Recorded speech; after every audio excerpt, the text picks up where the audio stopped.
Good night, St. Lucie. I am here to bear witness on behalf of Peter Ricardo, champion horse Phillips. I want to begin by asking you, ladies and gentlemen, on this 11th of February, to do the right thing by a good man. Do the right thing by a good man. And Peter is the good man I'm talking about.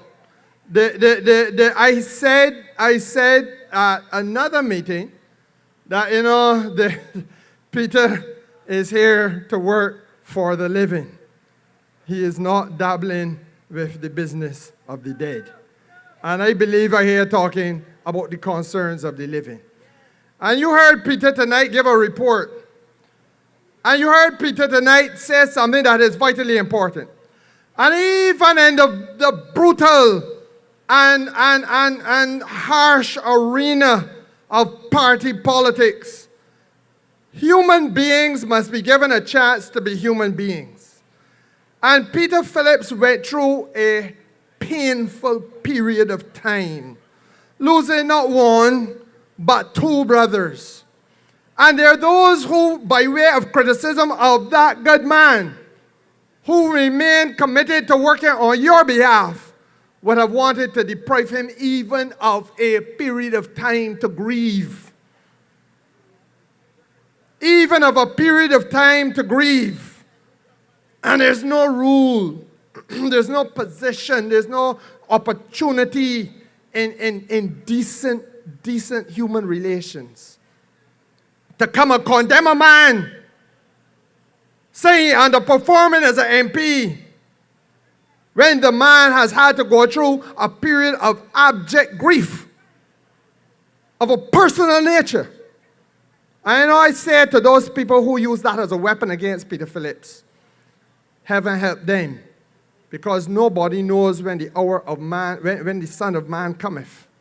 And all of us will have at one stage or another to go through what Peter had to endure in recent times. But my friends, the hour is late, and I want to remind you of a few things and get this meeting on so that we can salute the new day, which is not far away. And first thing I want to say to you, let us be real about this election in St. Lucie.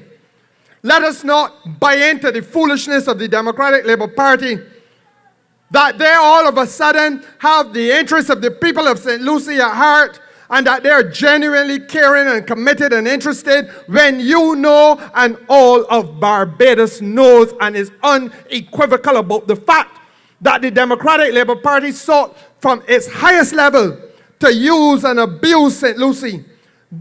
Have you forgotten that they took up David Thompson when he was at a stage of almost being a living corpse, and they propped him up over a fork to go through the motions of turning soil at Pickering. At Pickering. And they lied to the people of St. Lucie, and they pledged. Thompson died in 2010.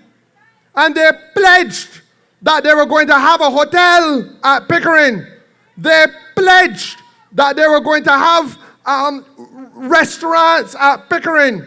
They pledged that at Pickering you would have all sorts of amenities.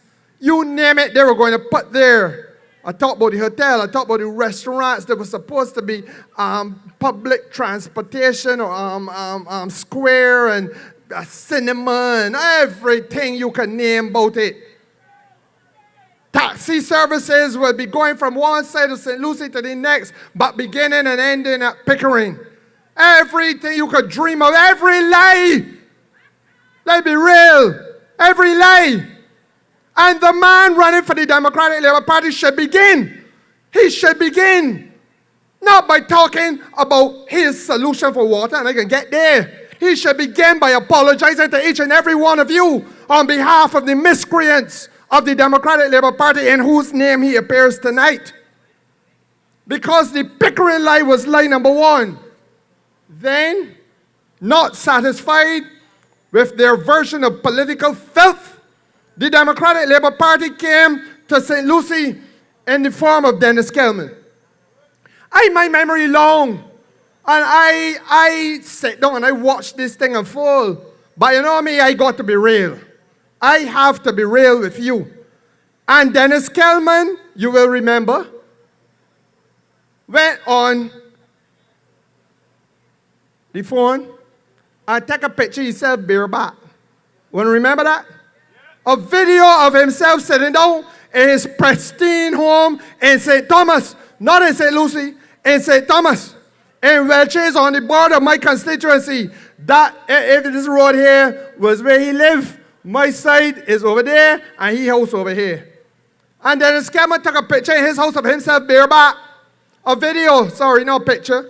And he tell you how beautiful and clean and translucent the water in St. Thomas was.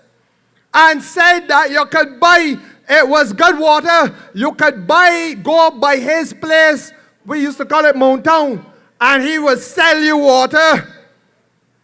Not that he was the MP in government and that the water was already demonstrating problems in St. Lucie. Because this problem ain't no start. It was manifested itself all 2011, 12, 13, 14, 15, 16, 17. We come to government in 2018 though. And they would get on as though this is a sudden thing. And Kelman was making mock sport at it. So the man running now for the Democratic Labour Party should begin with apology number 2. Apology number 2 that the people of St. Lucie were told that the solution to their problem is to go and buy water from Kelman at Mountown. And I hear somebody saying that Mountown, he ain't there no more. That he's been evicted. But I met 2 of them. Because the man running up by me get evicted too. The one say Peter too? Oh, goodness gracious me. Oh, God, man. But if none of them, if all of them have a similar problem, so many have a similar problem in managing their personal affairs, why is it that the people of Barbados are being asked to entrust them with the public's affairs? Maybe if you can't manage your rent, why should we put you near the treasury? To mismanage that too? Would that make sense to you? Crab Hill, that makes sense to you? But the point is this. I hear the gentleman talking about he has a solution. And I feel that every Barbadian who lives and endures the affliction of the brown water, and let us be real, this has happened all through the north. And I don't know it makes sense. Colin Jordan would tell you he has had to experience the challenges with water in St. Peter. Dale Marshall, if he was here, would tell you he had to endure the challenges in St. Joseph. I can tell you I have had to endure the challenges in the St. James Central constituency. And therefore, common sense tells me, as it should tell you, even if it eludes the people in the Democratic Labour Party, that this is not a partisan political issue. This is a national issue that should be treated as such. And what is the issue? What is the root of the problem? The root of the problem, my friends, is that there are mains in this country, especially in the north, which are manifesting their tremendous age. Over 100, in some cases, over 150 years ago, mains were laid in this island when we were a colony by the British, who were an empire. And the British put in those cast iron mains. It is a fact that the Democratic Labour Party should be educating and enlightening you and engaging not only with you, but with the government on as well, because it is a national problem. It is a fact that every single time that we have this conversation, we should begin with the issue of those mains being so old that they are leaking profusely. We lose approximately 40% of the water that we pump. Approximately 40% of the water we are trying to generate to your home, to your place of business, to your farm, to wherever else, to the hotels. 40% nearly is being lost in the earth because of the leaking mains. It tells you, as it should tell even the dummies in the Democratic Labour Party, that we got to seriously now look at replacing mains. I do not know what wisdom has befallen the undertaken fella, that he has a solution that no other engineer, sorry, he ain't an engineer, no engineer in Barbados has been able to settle upon. And I can talk a little bit more about the reservoirs, but let me deal with the mains. And the issue is not any quick fix issue. So it is absolute foolishness on tall stilts. If I was on the South Coast, I would use the word jobby. Because they understand that, they litter the South Coast with jobby. It is foolishness on tall stilts to have you believe that anybody can come and do a magic wand. The mains have to be replaced. Our manifesto commits to the continuation of the mains replacement, which has been taking place in St. Lucie, which has been taking place in St. John, which has been taking place in St. Peter, which had to take place in St. James Central.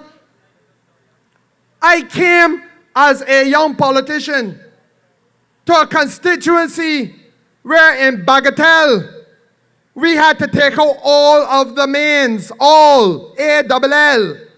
We had to spend over $2 million back then because people, tell me if this sounds familiar to you, people were leaving their homes in Bagatelle to go into Christchurch to wash white clothes. That sounds familiar to what your experiences in St. Lucie? That's what you're doing. And this is not just some foolishness now to get and make a political issue of. It is a national challenge. And serious people in a serious country looking at a serious issue have at some stage to become serious about the solution. And if I have to go further, let me explain why it is more serious than even that. Because the numbers tell the story. If we got to replace the mains all across the north, it stands to reason we have to deal with it in the south. It's just that it ain't manifest itself yet because all of them were laid around the same time. And yes, even in Christchurch, there's been evidence of the problem. Even in Christchurch. So it's an island-wide problem. But my friends, we have 2,500 kilometers of mains in Barbados. 2,500 kilometers of water main. And the experts tell us that if you're going to replace all 2,500 kilometers, you got to look at a cost of $2 million per kilometer. So Barbados is facing a $5 billion with a B dollar challenge.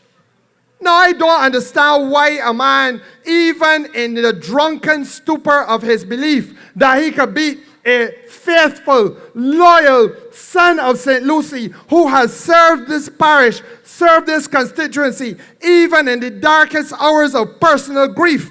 Even if he is so unsober as to believe he can beat Peter, he must be able to understand that nobody could believe that he come along and all of a sudden can solve a problem that will cost this country $5 billion to solve. Let us take it out of the arena of parties and politics and treat it as what it is. It is a situation where Barbadians must now confront the fact that we have failed to manage appropriately the infrastructure of the country. And that in the Barbados Labour Party that now come and cause that problem. That is a problem that existed from before we were independent and successive administrations. Even the administration of the late, great, right excellent Errol Walton Barra, that they so revere, because you know everything for them. We in 2026, and none of them can speak a sentence without calling Barra name. That is not to be irreverent about Barra. That is to reflect on the failure of all of them that came after Barra. All. Collectively a waste. And what we are saying is that it isn't only the mains. Reservoirs, where we store the water. Do you know we came to government and found reservoirs in danger of imminent collapse? Ready to collapse. In fact, one of the big scandals of the last government was Grandview Reservoir in St. Michael, where a fellow named David Eswick presided over a contract for refurbishment of that reservoir that was supposed to be $6 million. And if they cared about water, and if Griffith cared about you, he would begin by apologizing to you, the taxpayers of St. Lucie, for what happened in the party that he's now wedded to all of a sudden. That is right, $6 million contract originally, but then the contractor assigned the contract to somebody else. Somebody else. And you know that when everything's said and done, the Ministry of Finance didn't even know that a new body on the job. The Ministry of Finance didn't know that the costs associated change. I wanted to go back and get the Auditor General reports and see what is happening, because you all have forgotten. You all are forgetting that same contractual arrangement cost Barbados $27 million. Wish we had it now that we could accelerate the work down here in St. Lucie to make sure that we could get you where we need for you and others across the island to be with regard to the water woes. But let us be real, the water woes are a major national issue, and it has to be managed by a government that has demonstrated credibility on the issue, that can manage money, and that can plan for expenditure, and that can execute without having to fumble a ball. We have a pair of tried, tested, and proven hands in the political leadership of this country. I don't know who you can trust to manage that $5 billion national challenge. I prefer to trust Mayor Motley, who brings us back from the brink of disaster, before I trust Ralph Thorne, who can't even keep the lights on at a political meeting because he ain't got the money to put in the tokens. Don't laugh. Don't laugh, but that's what happened. I prefer to trust Mayor Motley. Who could manage to make sure that you have a manifesto. You heard Chad there citing, quoting the manifesto every night. That's what I do all about Barbados. And on the other hand, you have a man in charge of a party who told you he is ready for an election, stood up in Parliament and said, call the election. And tonight, 5 nights before you go to vote, you cannot see a ying but what the Democratic Labour Party plan to do. No manifesto. They were to produce it 2 nights ago, can't get it done. I hear they're still writing and tearing up paper, foolscap paper, and cursing to one another. But that is what they do best. That's what they do best, curse to one another. Do you know that people went and voted yesterday? Want to know that? That yesterday was a special vote for the police officers? And do you know the police officers that went and vote do not know what Ralph Thorne want to do with Barbados? Do not know. That is where we are, folks. So let us be real about this. The next thing I want to say to you is that they are telling you lies about them vehicles that just, them vehicles that just pass here. You just see a transport board bus pass. And they will have you believe that we are the most wicked set of vagabonds. We want to sell the transport board. Night after night, they go braying like donkeys in a stable. Oh, they want to sell the transport board. Not true. We wish to make sure that drivers and those who work at the board, in the transport board, are able to have ownership and control of the vehicles. And I don't know what's wrong with that. I don't know if any of you have heard about a TAP program, the Transport Augmentation Program, all around rural Barbados, There are private men who are driving vehicles that were previously either owned by the board or alternatively, the government gave them low interest loans so that they could bring in their own vehicles. These men driving the buses the same size as the one that just passed there. We began the program with 32 former drivers of the Barbados Transport Board. We took 32 former drivers and put the buses in their hand. What is wrong with that? What is wrong with giving people who would ordinarily be an employee working for a salary, 9 o'clock to 5 o'clock, that's my shift. 5 o'clock to 12 at night, that's my shift.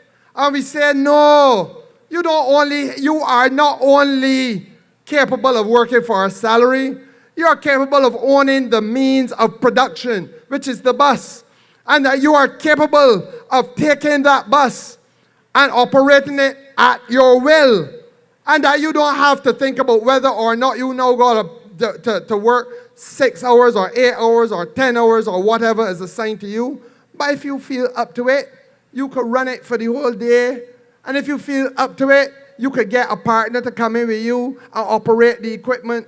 And that you're not getting a salary, you're getting a profit. And that when you get your profit, is it that you are supposed to be too foolish? Or is it that they feel you're too foolish and too black, that you should not get a profit and form a cooperative with your colleagues so that you all collectively can get more buses, so that instead of the community with straight hair that come from over and away and are running transport privately in Barbados, because all of a sudden they seem to forget that there's a community of people that own plenty ZRs, plenty private transportation vehicles, but none of them look like you, the people of Checker Hall. Not one of them. Not one of them. They don't even dress like you, the people of Checker Hall. But they are making money off of you. And we say no, that this must be an economy in which there's equality of opportunity. And that if there are those who want to invest, and if I am a driver, I may be given an opportunity to invest in doing what I have done well for all my life, which is driving. And let me own and operate and give me the chance that I can get a second and a third and a fourth vehicle too. And that I can build wealth too. And that my family can do like how some very distinguished families in the Indian community in Barbados have done, and have a fleet of 20-somebody Z and 20-somebody ZM and 20-somebody whatever else, BM or whatever it's the got. But why is it that the Democratic Labour Party that Errol Walton Barrett built, a Democratic Labour Party that understood at one time that there was a thing called economic enfranchisement, that party don't understand it anymore? Why is that? And I want to say to you, my friends, you know, this is really all about making you all look the wrong way. You know, in warfare, there's a thing called psychological operations. And Donald Trump just did it very well, actually. Donald Trump parked the world's biggest aircraft carrier just short there in the Caribbean. Donald Trump put right round that aircraft carrier a navy, a fleet, an armada of military vessels. And on those vessels collectively, Donald Trump had about 50,000 Marines. And he keep on talking about how Venezuela this and Venezuela that, and he can solve the problem in Venezuela. And the biggest armada is there. And the psychology of it all was to make the people believe, oh my God, we're going to war. We're going to war, and men trembling and frightened. Everybody looking there at the war. Nobody was looking over here at 24 well-trained men who can parachute in at night and carry along the president and disappear in half hour. Nobody didn't looking for that. Psychological operations. That is what the Democratic Labour Party is doing with you. Oh, panic, Barbados. Get frightened that the transport board can sell off. And that rural communities like this up here will never get a bus service they could afford. Pause a little bit, folks. Think it through. Right now, bus fare up here is the same as bus fare down in the city of Bridgetown. but you're down in St. Michael, but you're traveling 4 times the distance from the point of departure to get up here, then you're traveling to get to any point in St. Michael. And why is that so? Because we have a transport authority that governs these matters. We have a transport authority that assigns routes to people so that if you're a private person, like the people in the Indian community that I just talked about, some of them are good business people. Don't get me wrong. We want you to be among the good business people that profiting off of transport. Some of those people have 4, 5, 6, 7, 8, 10 vehicles. And the transport authority assigns the licenses. Say, look, you can run this route. We can get a license for that. You got too many on that particular route. We can put it on a different route where you can be benefiting from that too. But at no stage has it been allowed to be that you can't get buses up here or can't afford to pay to come up here, because there is a regulator. That regulates the transport authority. Does not allow, does not permit for there to be fees or fares charged on the basis of the distance run. That is what has been happening in Barbados. And you know it has been happening in Barbados because you experience it every blessed day. So why then do we allow this man Thorne and this band of miscreants and nincompoops running about behind him to confuse people with foolishness, when we know that the regulatory authority will always be the transport authority? And as long as that is regulating fairness in this economy, then the considerations will be, can you unfair the people of St. Lucie by making them pay far more money in order to get from point A to point B, in order to get from here down to Bridgetown? The answer would be no. Can you unfair the people of St. Lucie by saying to them that they must not get bus service? The answer would be no. Can you unfair the people of St. Lucie by treating them in a manner that discriminates against them while you're acting in favor of another group of people in another part of Barbados? The answer would be no. And we know this. This is not hard. This is not difficult. I know Owen Arthur. I saw Owen's brother around the corner there just now. And in fact, I turn to my right and I see Owen's successor. And Owen's successor would tell you, as indeed Richard, his brother, would tell you, that Owen used to tell a story about Jamaica and the bauxite factory, the bauxite mines. And that there were people at the bauxite mine, the security people would check every evening, wheelbarrows coming out full of the stuff, and the men was searching the wheelbarrow to see whether there were any tools missing. And evening after evening, men searching, stopping and poking around inside the wheelbarrows to see if any of the tools gone. Nobody had seen the tools gone, so the management feel good. But at the end of the year, they had lost 365 wheelbarrows. Wheelbarrows get thief one a day. That is what the Democratic Labour Party is doing with you, making you look the wrong place while they do other things. Ralph Thorne is not ready. Ralph Thorne has no policy. Ralph Thorne called for an election that he was not prepared to fight. Do not believe for a minute that he was ready. The man that running against me does not have any constituency office yet. He's conducting business out of the back of his motor car.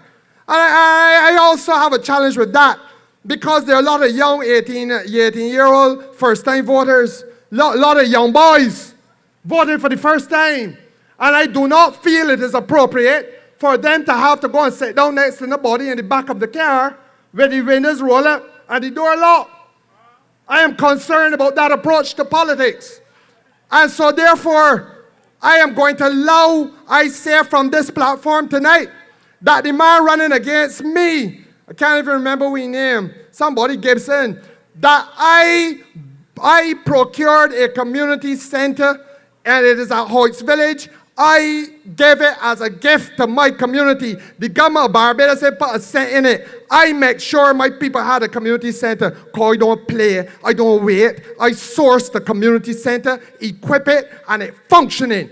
and I will give Gibson the keys so that he can use the community center to meet people if anybody want to go in there and meet with him. But I am not going to allow the innocent young people to go sit down in the back of his car with the window roll up and the door locked. That politics can't work. They have to save him from himself. Because I don't know what any young person may say. And so it's to help you, Gibby boy, let me pull you back from the brink. Now, I'm not saying that he would do anything. Don't get me wrong. I am not saying that. Well. But my friends, we have a serious issue here in St. Lucie. We have a young man who devoted himself, his life, to this parish. He came not only as a son of the soil, but a committed and dedicated son of the soil. He ran the first time, was not successful, come back again. He served you. He went through personal grief and pain. They did not give him the benefit even of decency of time to grieve. You understand what he has gone through because you are humane even if they are not. He stood in the brink and stood in the breach and saved you from a man who would sell you even gravy. He would weigh gravy and sell you. He would weigh lettuce and sell you. He rescued you from that. He has come to you tonight with a report of his stewardship. He is backed by a prime minister who walked this parish with him, and you all know she has been present with him through thick and thin.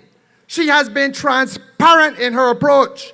She has come up here in St. Lucie not once, not twice, not 3 times, but at least 4 times on a thing called Parish Speaks, and sit down and ask anybody in St. Lucie could come and say whatever they have to say on the mind about the difficulties in the parish. Mayor Motley was there with her cabinet and with the technical staff of the ministries to answer the question. It is a level of democratic interface, democratic exchange that Oinafa did not do, that Bernard St. John did not do, that Bar did not do, that, I forget, there was some fellow who did real bad, who he was, that Stewart did not do, that Thompson did not do.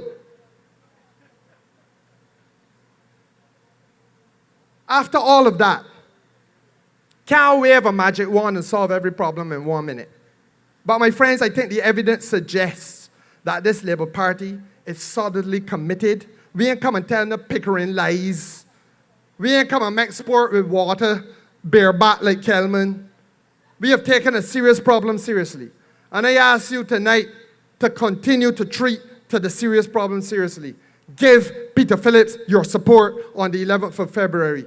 Put Peter Phillips back where he belongs as the duly elected representative of the constituency of St. Lucie to work on behalf of the people of St. Lucie, because he's committed to the people of St. Lucie and demonstrated his commitment through thick and thin. There are many Barbadian men who would not have been strong enough, having gone through the grief that Peter went through, to say, I am still going to contest a general election. In the middle of all the holocaust of criticism, he had the stomach to do it. And he ain't doing it for himself. He is doing it on behalf of service of you. Good night, my friends. God bless you all, and get home safely.